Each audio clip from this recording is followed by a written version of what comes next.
Rapunzel, from the Red Fairy Book, edited by Andrew Lang.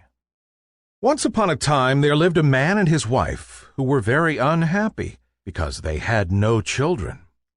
These good people had a little window at the back of their house which looked into the most lovely garden, full of all manner of beautiful flowers and vegetables. But the garden was surrounded by a high wall, and no one dared to enter it, for it belonged to a witch of great power, who was feared by the whole world. One day the woman stood at the window overlooking the garden, and saw there a bed full of the finest rampion. The leaves looked so fresh and green that she longed to eat them. The desire grew day by day, and just because she knew she couldn't possibly get any, she pined away and became quite pale and wretched. Then her husband grew alarmed and said, "What ails you, dear wife?" "Oh," she answered, "if I don't get some rampion to eat out of the garden behind the house, I know I shall die." The man, who loved her dearly, thought to himself, "Come, rather than let your wife die, you shall fetch her some rampion, no matter the cost."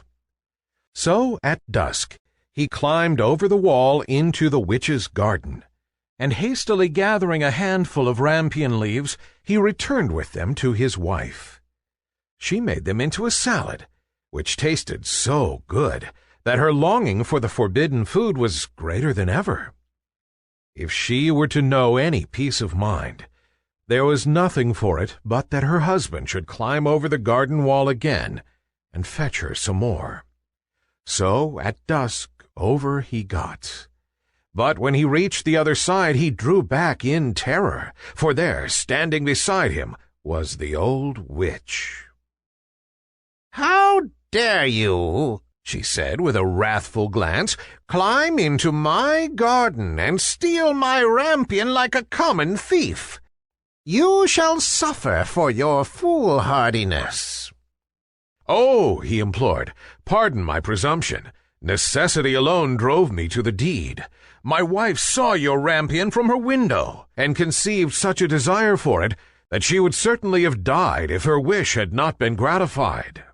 Then the witch's anger was a little appeased, and she said, "If it's as you say, you may take as much rampion away with you as you like, but on one condition only, that you give me the child your wife will shortly bring into the world. All shall go well with it, and I will look after it like a mother."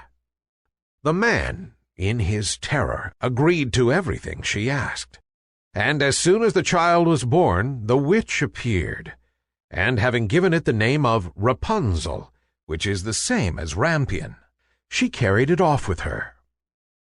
Rapunzel was the most beautiful child under the sun.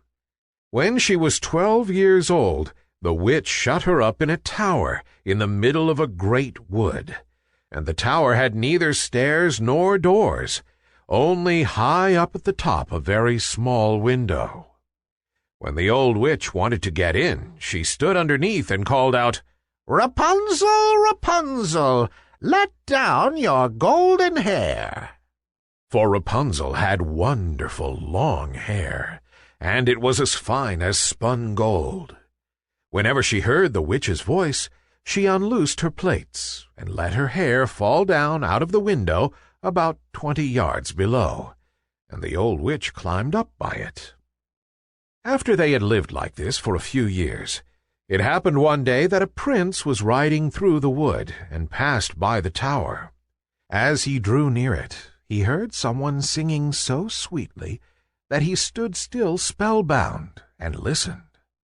It was Rapunzel in her loneliness, trying to while away the time by letting her sweet voice ring out into the wood. The prince longed to see the owner of the voice, but he sought in vain for a door in the tower. He rode home, but he was so haunted by the song he had heard that he returned every day to the wood and listened.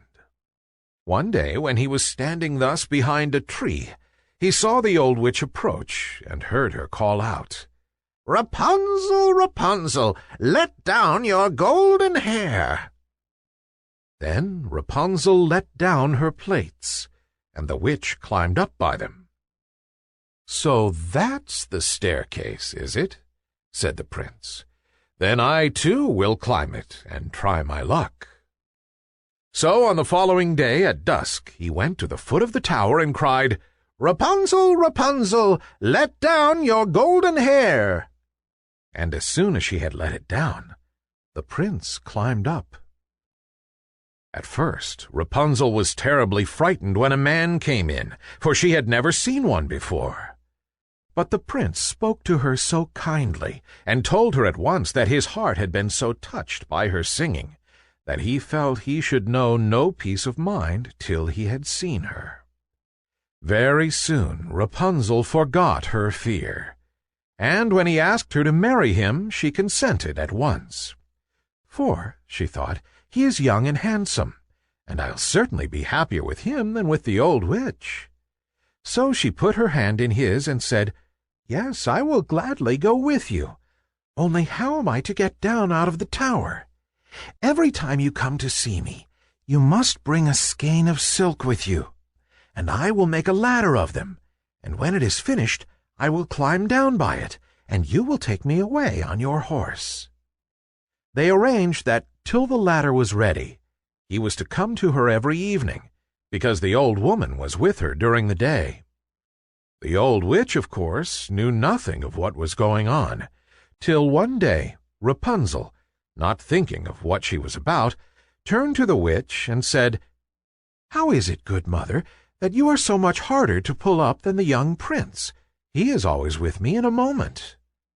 "Oh, you wicked child!" cried the witch. "What is this I hear?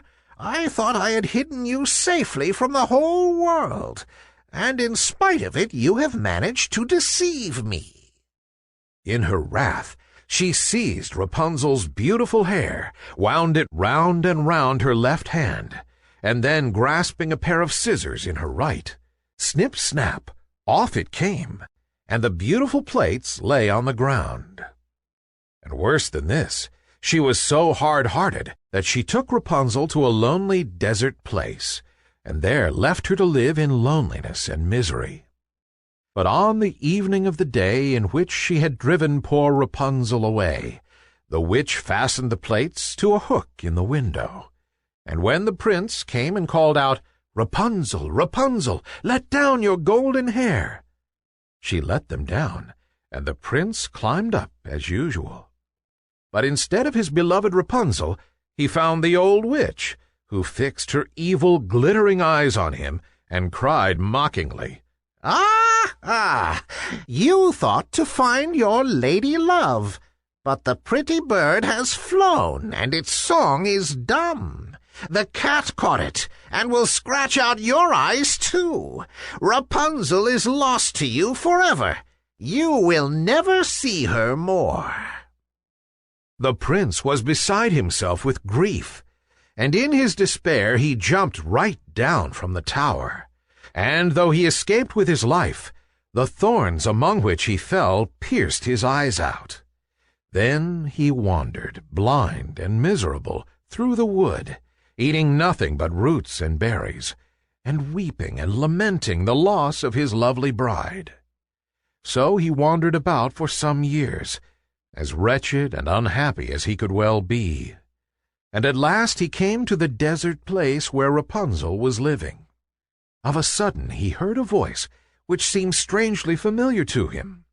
He walked eagerly in the direction of the sound, and when he was quite close, Rapunzel recognized him and fell on his neck and wept.